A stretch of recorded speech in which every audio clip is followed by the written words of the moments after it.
So lots of people who are currently mentors with Agents Together, and lots of people who are currently mentees, and some who are clearly having a look. So I'm going to start now because it's just gone 1 o'clock. And we are recording this for future purposes, but please don't leave us just yet if you're an attendee, and especially not if you're a panelist. My name is my name is Sarah Edmundson. I'm the CEO of Agents Together. For those of you that aren't really familiar with Agents Together, although I presume you probably are based on the fact you registered for our webinar, but very quickly, we are a charitable foundation that is privately funded, which is lucky us, and we set out in the middle of the first lockdown and pandemic, the midst of the pandemic, to ensure that nobody ever felt alone. And our lead initiative on that is our mentorship scheme. But everything that we do aside from the mentorship scheme is driven by our desire to help people achieve a healthy mind and a healthy business.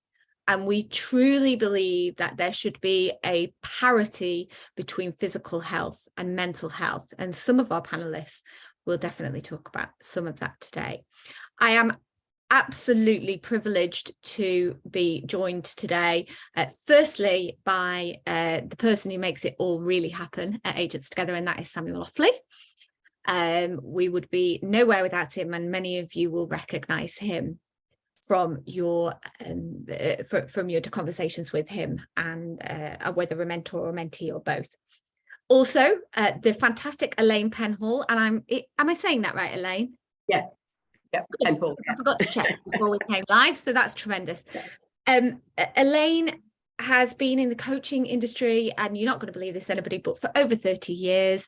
She doesn't even look old enough, so there we go.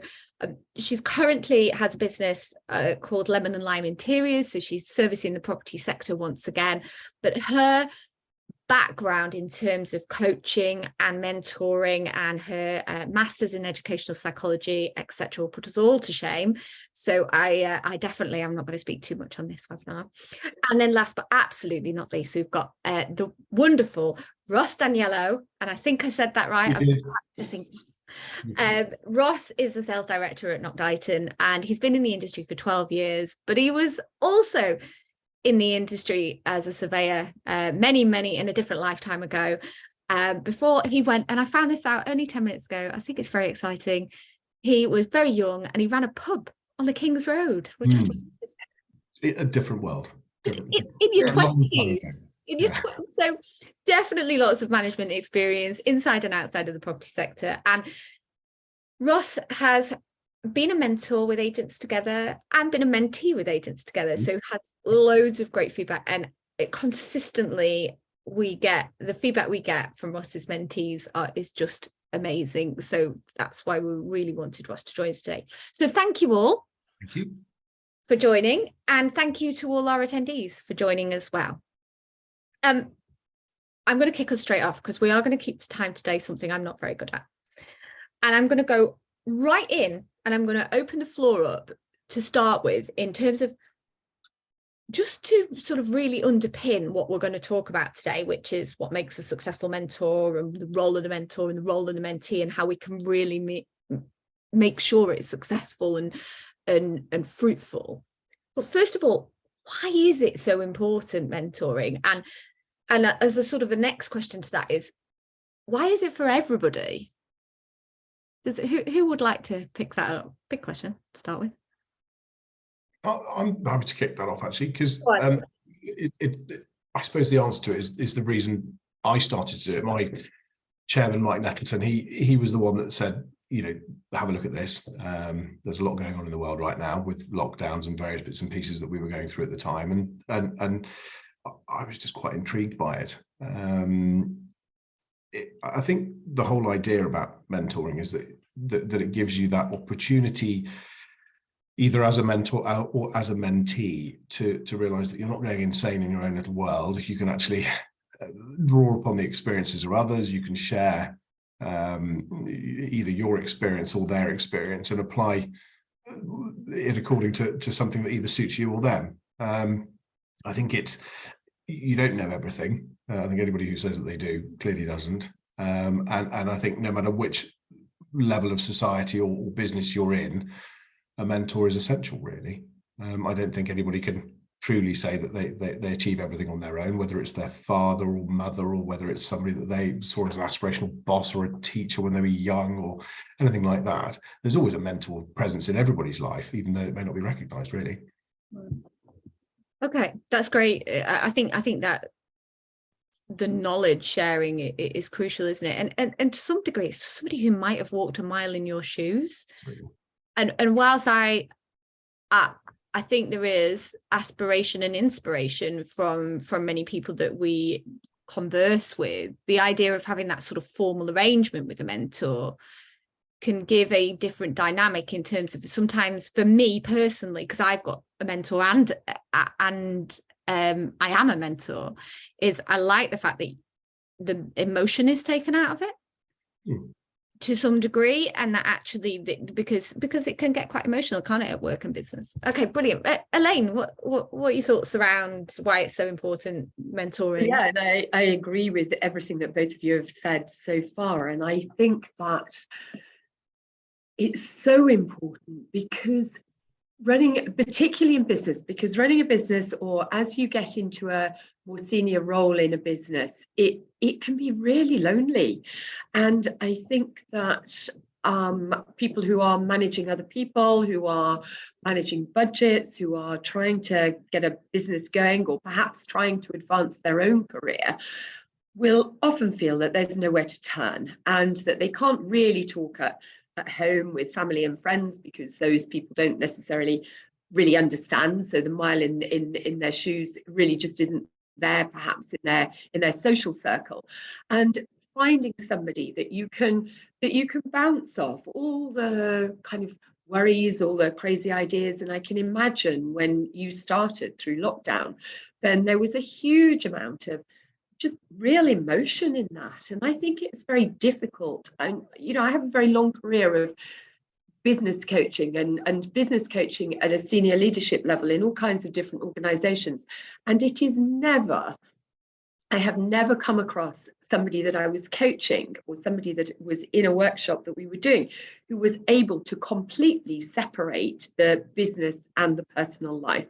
And so going back to what you were saying earlier, Sarah, about healthy mind, healthy business, the two things are absolutely inextricably interlinked. And I think having a mentor there, somebody that you can go to and just talk things through. You don't necessarily need advice. You need a sounding board sometimes. And that's why mentoring for me is so important.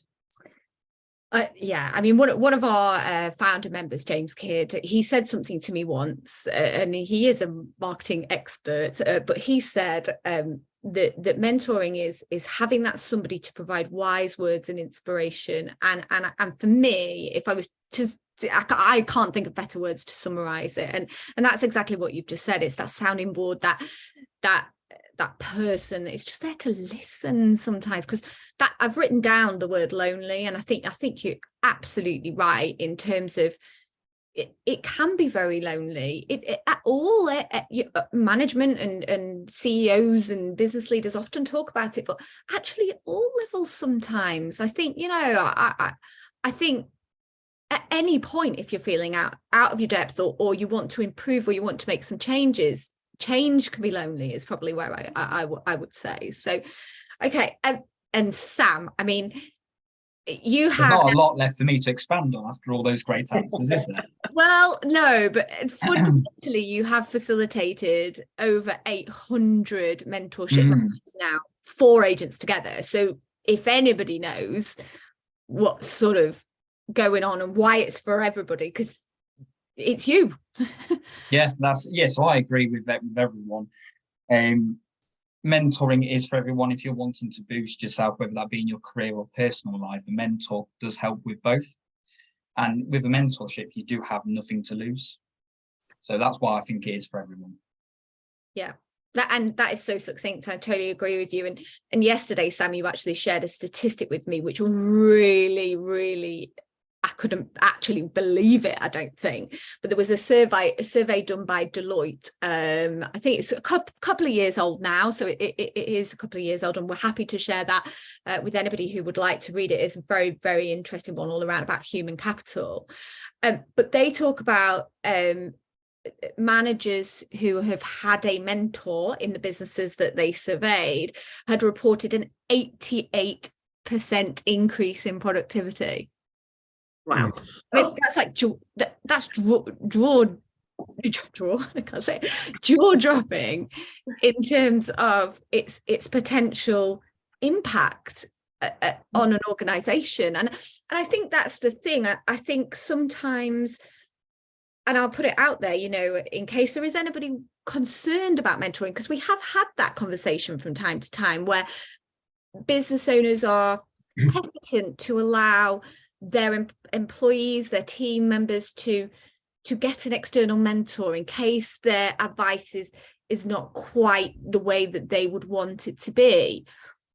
But the reality is it can actually, there's far more good to come out of it from a business perspective and the people, you know, the well-being, not forgetting the well-being part, which is the most important part, but actually from the business's perspective, it's huge, the positive impact it can have on engagement, happiness, and obviously productivity, as we've seen from that report. So it's perspective is definitely the right word, isn't it? And it's very easy to find yourself in a position where you question your own judgment or don't, perhaps, which is probably more dangerous, because you should always question your own judgment, shouldn't you, and figure out whether or not you're making the right decisions. But it's very easy, what I call the four walls syndrome, that you will always find yourself surrounded by four walls unless you lift your head up and start seeking either advice or guidance from somebody else, and you will only know what goes on within those four walls. So if by engaging a mentor or somebody who acts in the capacity of a mentor, what you're doing is you're asking for not necessarily validation, but you're asking them to consider it from a different perspective with a different set of influences that will directly impact the outcome. And they won't necessarily give you the answer, but they'll help you consider it from that different perspective. And if you only go at it from the perspective that you know, it's only going to go one way in a straight line. Whereas actually, that doesn't necessarily make it bulletproof from the influences that you just don't know about, or the impact of the situations that you're not aware of. And that's why it's important to have somebody who's perhaps fought the battles that you're just about to fight, or and won them, hopefully, or at least come back scarred from them and learn different ways of handling them. Absolutely. You don't know what you don't know, do you? None of us do. Okay, superb. So I will just let the attendees know that we do have a Q&A and chat box open. So if you have any questions at all for any of our panelists or me, or about mentorships or whatever, we have left a little bit of time, I hope, at the end, although we'll see how good I am at actually chairing. But now we're going to get stuck into the nitty-gritty. Like I said, we are going to talk about what makes successful mentorships, what makes not successful mentorships, and the roles that each the mentor and mentee play. What I'm going to kick off with is what makes a successful mentorship. I'm going to start with Sam, because he went last time, and as we have discussed, he's got 800 mentees who hopefully that gives him a good angle. Sam, in your opinion, top two things. Top two things. The first one I'd say is commitment. Before even applying to be a mentee or a mentor, make sure that you are going to be committed and that you have the time to take part in it. Yeah. So that'd be my first top tip. Yeah. Second, I'd probably say that first discovery meeting, that first session, because that is so important to set out what that mentorship is going to look like. Come away from it with some sort of mentorship agreement, so you both know what the expectations are and what the goals are. Yeah, I mean, absolutely right. And we do try, at Agents Together, when we arrange these mentorships, obviously it's quite difficult for us at the time to gauge people's commitment, because they've either volunteered or asked to get involved, so we think that their commitment levels and motivations are quite high. We only ask for an hour a month from mentors, and mentees can ask for what they want, but from a mentor it's an hour a month for an initial 6-month period. So we're hoping that is a flexible time frame. We know many people do much more, But I think the commitment thing is the key. At the more time I spend in business and at the higher ends of businesses, I've realized that consistency and commitment are just basically the crux of the matter and what makes everything a success. So that's a brilliant one. And I think the first discovery session that you just mentioned there sounds very, very important. I know we're going to explore that a little bit more as we move into this webinar. So I'm going to go definitely in reverse this time. So Elaine, where would you go with sort of top two? I'm not sure I can top Sam's, to be honest. I think that was a great, really great summary of what makes a great mentor-mentee relationship. I think the building on that, really, that first meeting, which I would, in my world, I would describe as the chemistry meeting, that making sure that in that discovery meeting, it's not just about goals, it's about feeling safe together and wanting to work together. Somebody can be very different to you, and you can still be a really good fit to work towards whatever those goals happen to be. Or somebody can be very similar, and actually you just don't get that feeling. It's almost like blind dating, speed dating, is how I would describe it to start with. And you've got to be sure that it's somebody that you can work with. And there needs to be a safe space built around that first meeting for either party to be able to say, look, actually, I'm not confident that this is going to work because it just doesn't feel right. And you don't have to give a reason for that. You don't have to justify that. That's something that, it's kind of your get out of jail free card at the start. And then my second thing, I think, would be about accountability, and for the mentee to have a very clear understanding that the mentor is giving up very valuable time to them in order to help them move forwards to achieve their goals, so on and so forth. So the mentee is absolutely accountable throughout the relationship to stick to the agreed meetings, or to reschedule those within a time frame that's reasonable for both parties. You don't do it 10 minutes before you were supposed to meet. That they're absolutely accountable to hold those times as very precious, because the time that they're being given is very precious, and also to do what they said they were going to do in between meetings. Because if the purpose of mentoring is to effect that change that you were talking about, Sarah.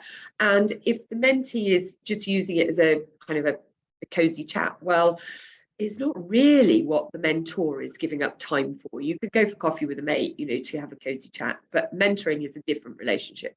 So I think the mentee needs to understand their accountability in the relationship to make it successful and not frustrating from the mentor's point of view.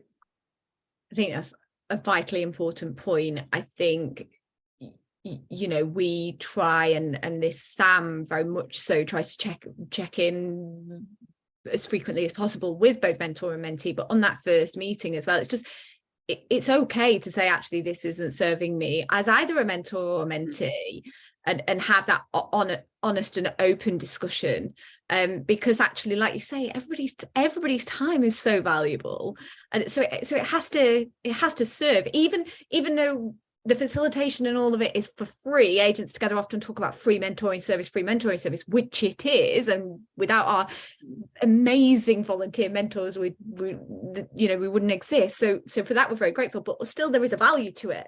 And that's the most important thing to recognize, and people's time is incredibly valuable, not just from a monetary perspective, but from it's life. I know that firsthand. So okay, superb, thank you for that, Elaine. Ross, have you got anything to add here? Well, yeah, you can't top that, really, can you? But I think, trust, isn't it? It's what it ultimately comes down to. And Elaine's absolutely spot on. That the mentors put themselves forward to help and be in that position. They come with the skill set, they come with the knowledge, they come armed and ready.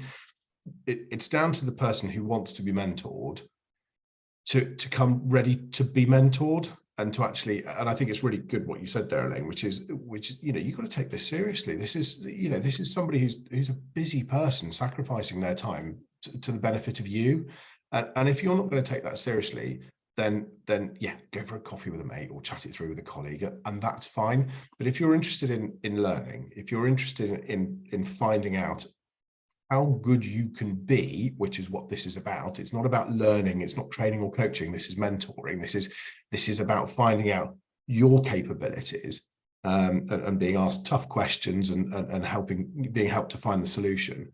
If you're prepared to put yourself in some uncomfortable positions and be asked some tough questions, which I've had to do in the past with my mentees, I said, you know, is this really right? Is this really a good thing? Or, you know, is that really something you think you should be doing? And not because I'm, you know, judging them, but because I'm challenging them. And I think if you're prepared to be trustworthy, or if you're prepared to trust people, and your mentor, by being open, by sharing what you genuinely feel, your genuine concerns, your genuine worries, with them in a way that you probably wouldn't do with anybody else, because you would worry that they would judge you or cast a statement that might conflict with what your actual motivation is.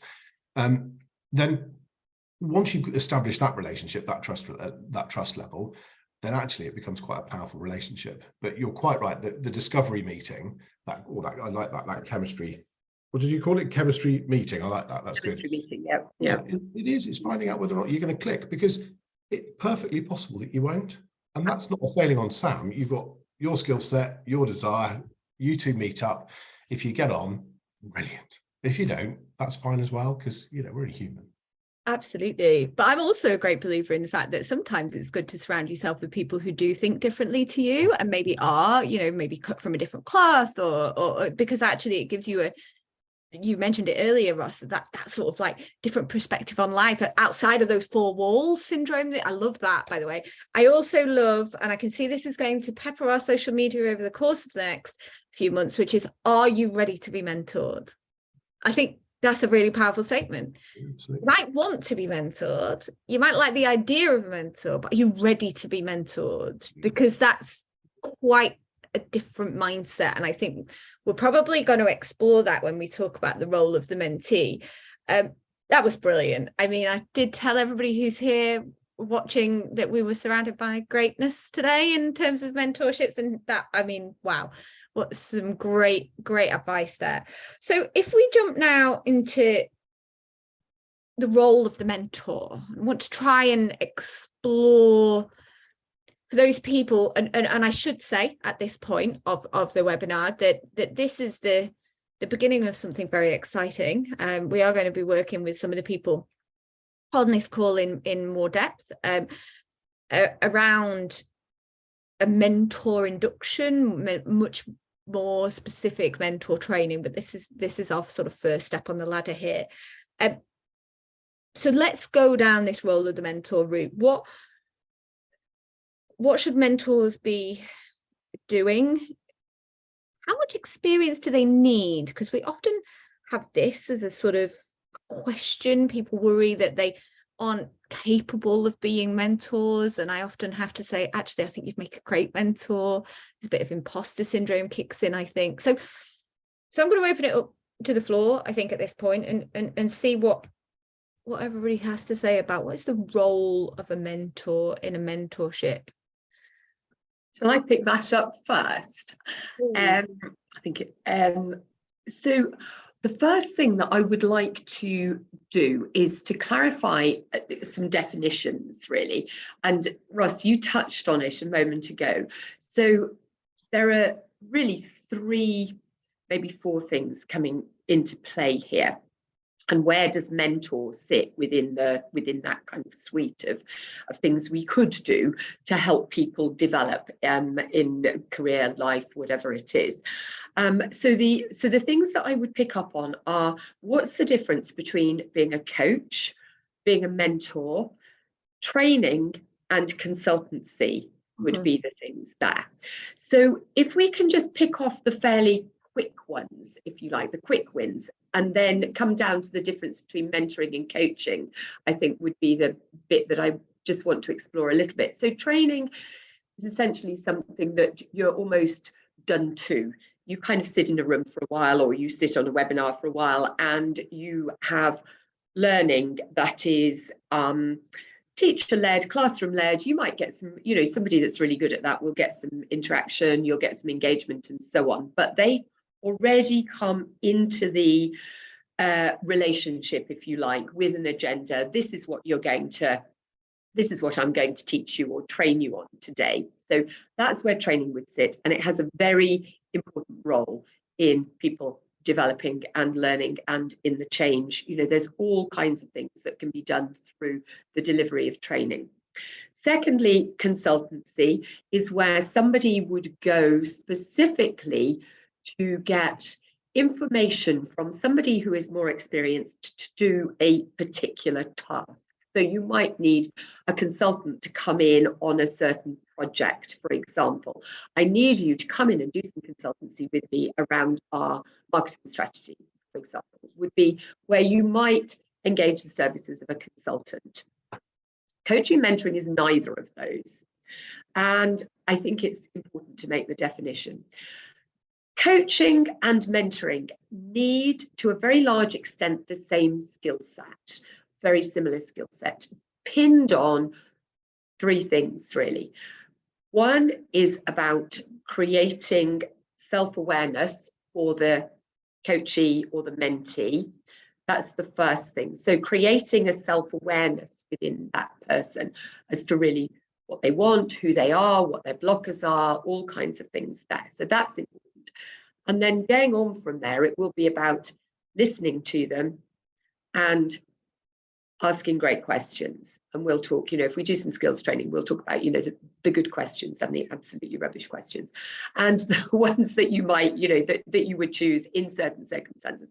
There are, in fact, no good questions, no bad questions. It's just being able to position those at the right time in the conversation. Coaching is something that you can do. So a really good coach can coach anybody on absolutely anything. So, for example, I went from coaching in sport to coaching in business. At that point, I knew pretty much what I knew about business. You could write on the back of a fag packet. But I was a very good coach because I'd come up through a very long kind of sports coaching career and knew how to ask great questions. And so I found myself able, although it was, you know, imposter syndrome, you know, I had it all over everywhere.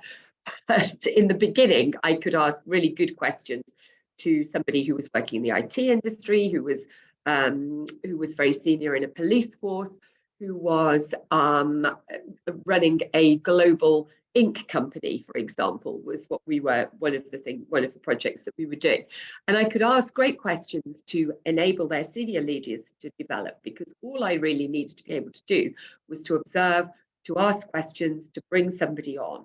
Mentoring is different in as much as, while it relies on the same skill set, it's something where normally you would engage somebody who already has experience within the same industry. Now, the danger of that, so there are advantages and disadvantages. First of all, you know, I can ask questions and, you know, somebody like Ross, for example, will say, well, I've been through this and what I did about it was this. You might want to try this. The danger of that is that a mentor may try to impose their solution, and a mentee doesn't need their solution. They just need to be able to work at a safe space to work it out for themselves with perhaps somebody that's had a little bit more experience. And secondly, the mentor coming from the same industry will carry what I would describe as organizational baggage. So you have industry baggage. So you have expectations that are already defined because, well, that's the way we do things around here. That's the way we've always done it in estate agency or in the lettings industry or whatever it is. That's the way we do it. Somebody who is coaching, who's coming from outside the industry, is cleaner, in as much as they'll be able to ask questions with no existing preconception.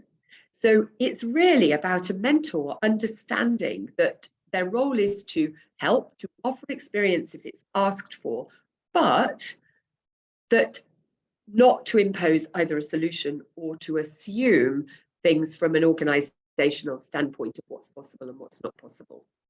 think that's absolutely fantastic. And it's so important that we get those definitions as well. I'll be honest, on occasion, we do get people who are a little confused about the service that Agents Together offer. And Sam will tell you more about that than me. And we have to be very clear that this isn't training, this is not business coaching, you definitely not consultancy. Unfortunately, we can't offer that for free. It's about having somebody who has got some lived experience that may relate to you. But I really think from a mentor point of view, what you've just said there is critical. Two really critical things is, one is never to assume, and two is not to give the solution. It's to give some perhaps comfort, I think, in the fact that, you know, they're not alone, and, you know, they're not the first or probably the last person to experience what is happening, but similarly to help that person then work out the best solution for them. And I always say this, like, there is no silver bullet in estate agency either. We are 1,000 different micro markets, and whilst buyers and sellers fundamentally behave in the same way ordinarily, the micro markets and the way the business models are set up and the way the commission structures are done and the way the internal people structures are set up, there can be no blueprint. I've tried it in my professional side when I'm not doing Agents Together. There is no blueprint for the perfect estate agency. So therefore, it would be really dangerous for a mentor to say, oh, well, we do it like this, so therefore you should do it like this. So it's actually, you're right, it's dangerous. So great advice there in terms of the role of the mentor. I think it's about self-awareness, you said, listening, great questions, but also understanding that you're not there to actually, you know, provide the solution. That is not what you're there to do. It's to help them find the solutions. Brilliant, Elaine. Thank you so much for that. Sam, Ross, I don't know whether you want to fight this one out. I think I should probably go next before there's nothing else left to say. Sorry, Ross. That was fantastic. The only thing I would say is, yes, share those experiences, whether they were your successes or failures. Share your experiences with the mentee, because then they can relate, they can feel a bit more comfortable because you're opening up, and then the conversation going forward sort of flows a lot more better. Yeah, absolutely. You're so succinct, Sam. I wish I was as succinct as you. Ross. You've got them all written down, isn't it? But yeah, it's in the market we operate in. We've got a rural market, and we've got Telford, which is a sort of an urban centre. So we've got two very different markets, and the rules for one don't apply to the other. So you have to adjust, and you have to adapt, and you have to make sure that the tools or the weapons you deploy fit that market and fit that situation. And that directly applies to what Elaine and Sam have just said, which is quite simply, really, if I go to a mentee and say, this is what we've done, this is how you should do it, that's not providing the right advice. If I were to do very similar to what Sam's just said, which is come up with my own story of what worked for me, and said, we had a similar situation, we tried this worked for us, that didn't, how do you think you could apply something similar in your situation? And rather than giving them the answer, give them an example of how it worked and how we came to that solution, and help them come to that solution for themselves. Because Elaine's absolutely spot on. You don't give them the answers, you help them come to the solution themselves, because that is ultimately it. Because this is not consultancy. We could pick up the phone to anybody and spend a fortune and go, what's the answer? And great, excellent. We just carry it out and it's brilliant. And then hopefully their PI will cover it if it all goes wrong. But we want the mentee to learn and grow. That's what this is all about. It's learning. It's about coping strategies. It's about being able to adjust and adapt. It's about making sure that, you know, mentoring isn't just about what marketing tactics work. It isn't about what negotiating is. It's about how I cope with things and how I can get better at things and understand myself better so that I can adjust. And that's really, really important. If I give you the answers, you're not going to get, you're just going to be me. And that's rubbish. Nobody wants to be that apart from me. So you know, come up with your own answers, come up with your own solutions, but the mentor helps them get there. That's the most important route. Brilliant. Absolutely fantastic. Thank you all for that. Philip Farrell hi Philip, has just put it's not a question, but he's put it in the question box anyway. He has said it's not a question. He said, the beauty of mentoring for the beneficiary is that the mentor is not conflicted, has no vested interest, with no financial gain, with the only end goal being to help the mentee in their area of expertise, whether it be general or specialist experience, 100% objectivity. Apologies, he goes on to say, but this is not even a question, it's just an observation. And You should stick that on your website. That's good. That's nice and neat and concise, isn't it? I think that's definitely going to be something that appears on social media as well. Thank you for all this content, everybody. You're really helping me and Sam out for the next few weeks. Okay, lovely. So a little bit earlier, we touched on the mentee and some of the things that they needed to do. But I think it is very important now to maybe in a sort of bullet point fashion, if we are able to try and talk about the role of the mentee as well, and because it's becoming more and more evident to Sam and I, and I'm sure it will be to you, Ross and Elaine, that whilst the mentor is this unbelievable person willing to give up their time and share their experience and wise words and inspiration, as James Kidd would say, but aside from that, the mentee has got a huge role to play in the success of this mentorship. And so, yeah, let's talk again, open really, the role of the mentee. Go on. I'll go first this time. Oh, Sam's going. I'm going in before the good answers get taken. So, yeah, the mentee holds such an important role, and it's their attitude that will determine the success of the mentorship. Yeah. So I'll just pick two. Firstly, lead the meetings. It's not for the mentor to lead those sessions. The mentee takes control and they lead it. Yeah. And secondly, I'd probably say for the mentee to set the agenda for the 6 months. They know what they want to achieve. They know what they're struggling with. So make that really clear to the mentor, and then that mentor can help with a plan for over the next 6 months. Yeah. Fantastic advice. I think again, it goes back to commitment, consistency. It's that idea of, you might be scrolling through social media and say, oh, free mentoring. Oh yeah, I'll sign up for that. But actually, what do you actually want to get out of this? And we do ask that during the application process. I think you need to try, and if you're a mentee watching this, you do need to try and get that sorted out in your head. If you haven't got it sorted, that's okay, but certainly use that chemistry meeting, discovery meeting to get it sorted about, fast forward 6 months from now to the end of the mentorship. How have you used that time really, really well, effectively for you, and achieved what you wanted to achieve? So absolutely, Sam. Sorry, we have just got a question.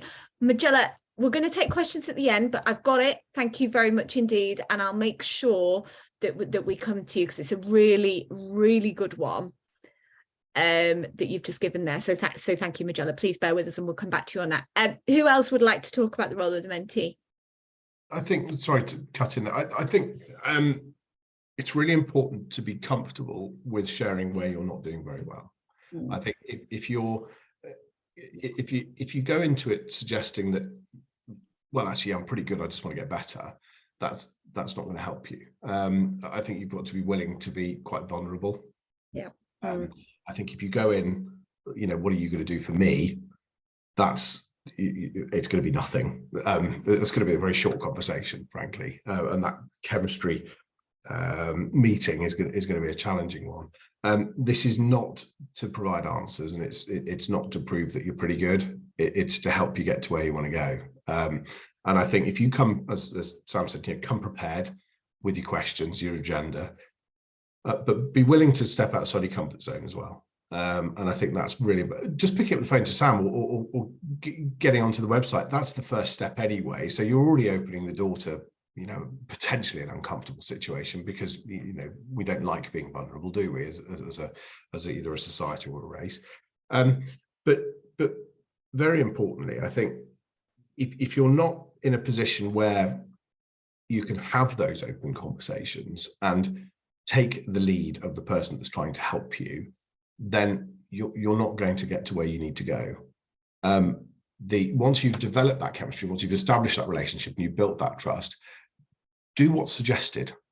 Because if you don't, or do what you've discovered amongst yourselves. One of the things I asked my sort of mentees to do is to read The One Thing by Gary Keller. It's the first thing we do.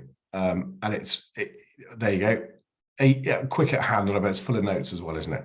So just purely because it helps, and it helps focus, because the majority of the people I speak with, that Sam sets me up with, it's structure essentially, and it's about focus, and it's about, like, let's strip it all back, let's start again, what do we need to do? And if you don't read that book, I can't help you. And it's not because I refer to the book at all, I don't. It's just an indication that you're prepared to go to where we need to go to have those conversations and to get things done in a way that's going to help you. Because it's not for me to teach you that book.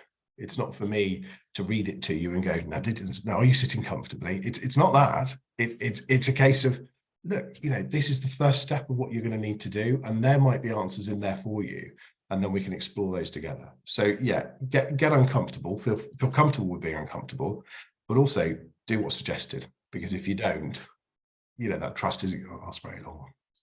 It's absolutely some really great key points that came out of that. I mean, the honesty and vulnerability point is really important. So hard to be vulnerable. I personally am the worst person at being vulnerable in the whole world. Absolutely terrible at it. So I know firsthand how difficult it is. But actually, it's enlightening when you can tap into it, because you realise then how much help and support and guidance, and you actually realize the types of people that you're surrounded by as well at that point of vulnerability. So I think it's very, very, very, very important. We're definitely going to run over time, but hopefully by not too much. Elaine, anything to add on the role of the mentee? No, I think the only thing that I would add, and very, very quickly, is that you've got to be prepared to put the work in.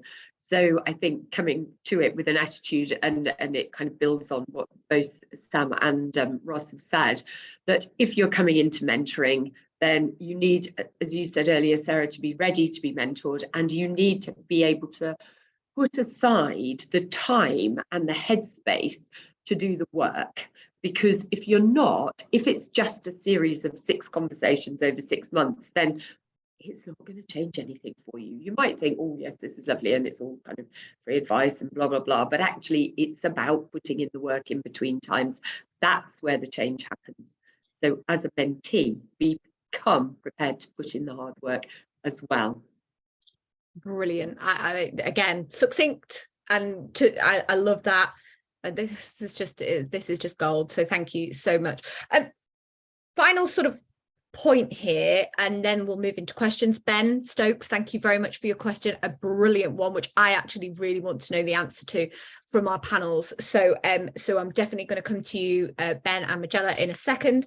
But just before, I mean, in a summary, you can all have a go at answering this, or see how you feel. We touched on, Sam, you've mentioned it a couple of times, and Elaine and Ross, you have both intimated it as well. The importance of having a bit of a plan. Are there any tips for creating that plan? Per se, a mentoring plan. We say an hour a month for 6 months, that's, and then we're fairly flexible. We're not too prescriptive on how people choose to run them. But any advice here, I think, for mentors and mentees would be great to hear from you all, if anybody wants to. I think my mentor, Sam, set me up with very recently, who's brilliant, he knows who he is. Just fantastic. And he started with, where do you want to go first? What do you want the end result to look like? Don't tell me what you want to learn. Don't tell me what you want to what you want to do, what you want to discover. What is the very last point that you want to have an understanding of, where you want to be? And then from there, we can reverse engineer everything. We can work it out from there. And if I've got the skills and the ability to do that, then great, brilliant. But unless you know where you want to go, don't start on the journey, because you're just going to be wandering aimlessly, and that's the importance of an agenda. Yeah, really key point. And I think that is then possible. It's like we do that in a estate agency on the day-to-day, don't we? We say, right, that's our sort of revenue target, and then we sort of reverse engineer work back from there to work out how many valuations we need to be popping in the diary in a month, really, don't we? You know, and I know I'm talking about that in very simplistic terms, but that is the reality, and it's no different for a mentorship. I think that end result is really critical as well. Sam, Elaine, anything to add on that? I think I very similar, Ross. You know, my question always, when I start working with somebody new, my question is always, what difference do you want this time together to make? And that might be about the 6 month, you know, right at the beginning, it would be about the 6 months. And then at the beginning of every hour that we spend together, what do you want to be different at the end of this hour today? And because if somebody can outline that, then usually then you can do the reverse engineering to work out how to get there. And I think also to bear in mind that you can make a great plan at the start of a mentoring relationship. And during that plan, during that 6 months, things can change. Don't be afraid of that, but look at that. How does that fit into the original plan? Is it still taking you towards the goal that you'd set? Is it taking you to a different goal that is more relevant, perhaps? Or is it just a shiny object? It's kind of taking you in a completely different direction. And I think be aware that the absolute best plans, may get derailed by all the other things that happen in life and in business along the way. And just take that breath along the way of your plan and say, is it relevant? Do I need to go down this route, or do I need to change the plan? Absolutely. Plans are always, best laid plans and all that, don't we? But you've got to have some sort of, I always talk about plans in terms of like the GPS on a car. Like, I wouldn't dare set off to somewhere now without my sat nav. But then, sometimes there's the motorway gets closed, or God forbid there's an accident or what have you. So then you have to go a slightly different route, but you're still, it's a bit of a strange analogy, but you still got that end result in mind. But sometimes you just have to deviate and go off a little bit based on the circumstances that you find yourself in. I often think about that when it's planning, and it's totally okay. And on occasion your end result might even change as well, and that's fine. But it's about at least setting out with one, isn't it? Sam?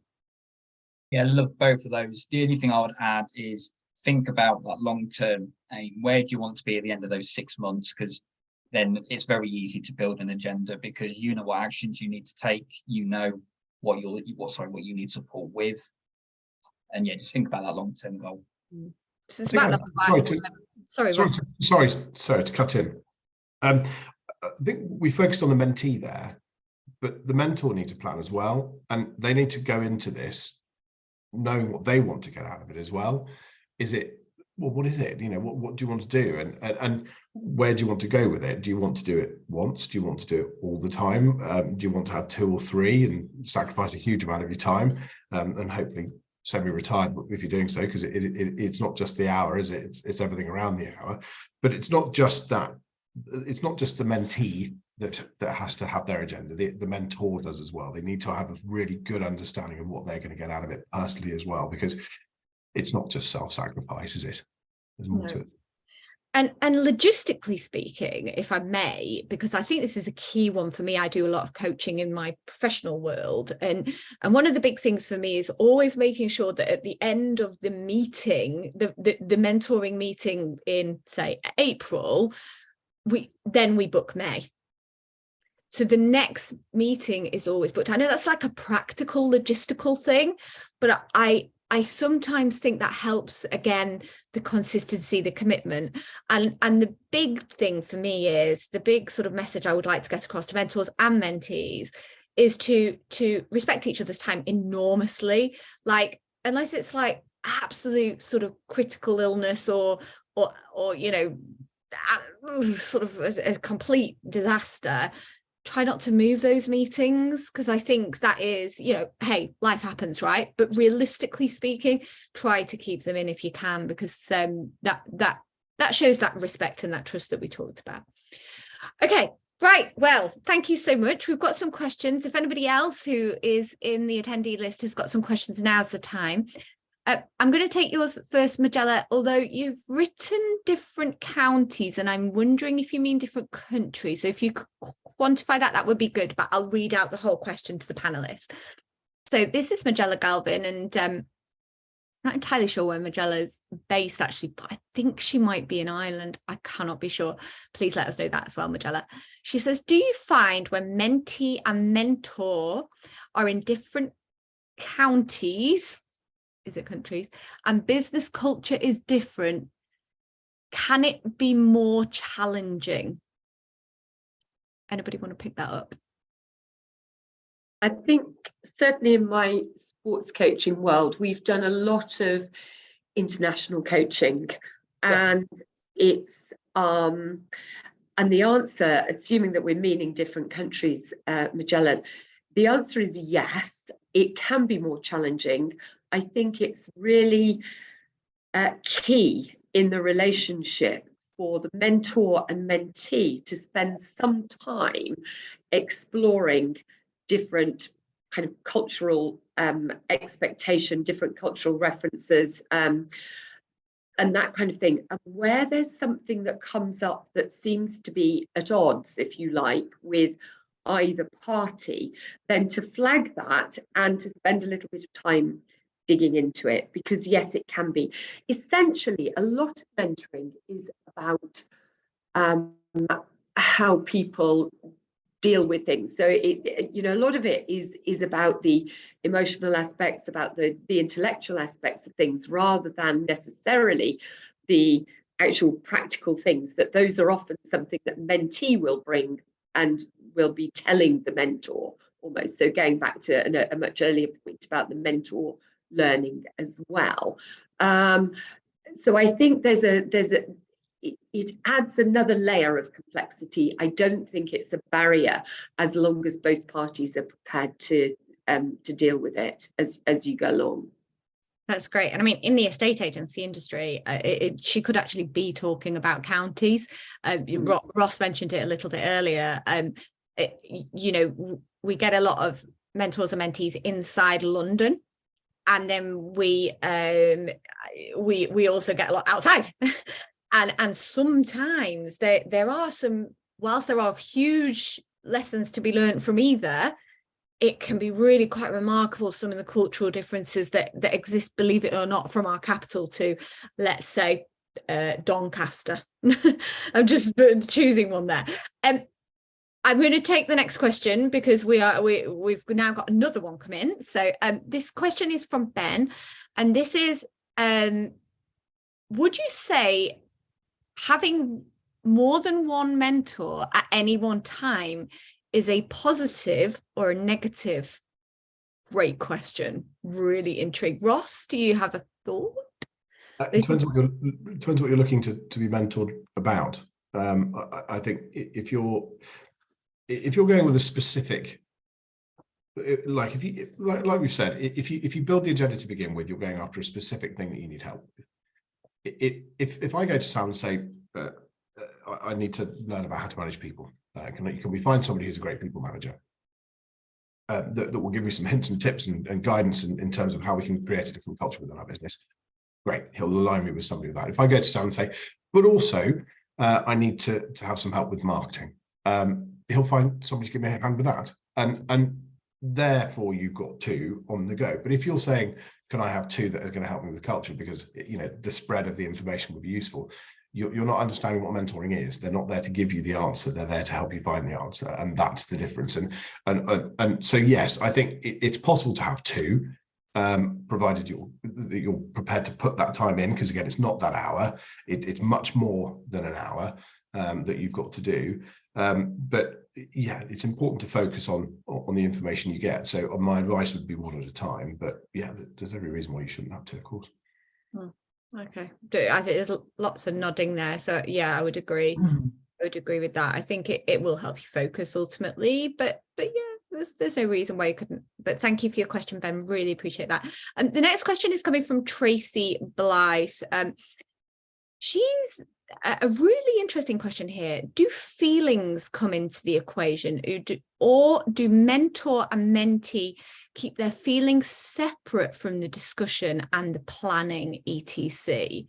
Now, I'm going to have to do some reading into that a little bit. I think we're kind of talking about the emotions, which we discussed at the early stage.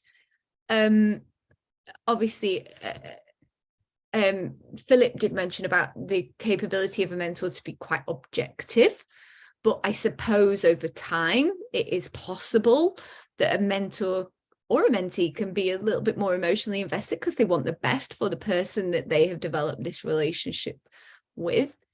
Can I do a very quick story on that? When I did my training to become a coach at the level I was coaching in business, my first tutor said to me when she was observing a session that we were doing, she said, Elaine, you're going to have to learn to go with the emotion in what's being said.